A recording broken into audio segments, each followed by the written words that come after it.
Það eru til ótal aðferðir við að taka upp fyrirlestra og birta á vefnum. Handhægast er kannski að taka þetta upp og vista á YouTube.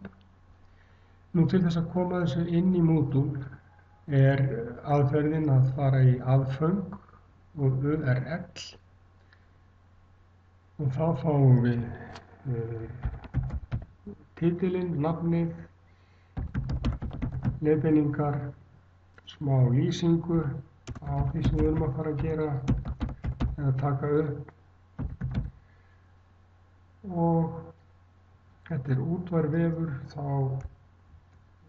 tökum við hér, límum við inn slóðina og ég mæli með því að birtingarmátinn sé í sprettiglugga vegna þess að þá fer nemandinn ekki af síðunni. Við hugsum ekki aðra breytur, vistum og förum aftur í áfanga og þá eru leiðbeiningarnar sem við gerðum komnar hingað. En ég bendi á að það er hægt að fara aðra leið. Ef við horfum hér á þennan, þar sem ég kom með tákn fyrir upptöku. Og aðferðin er sú sama. Við förum hér í aðföng. Í stað fyrir að velja url, þá veljum við snepil. Nú ég er búinn að búa mig til þessa táknmynd, ég þarf að búa hana til.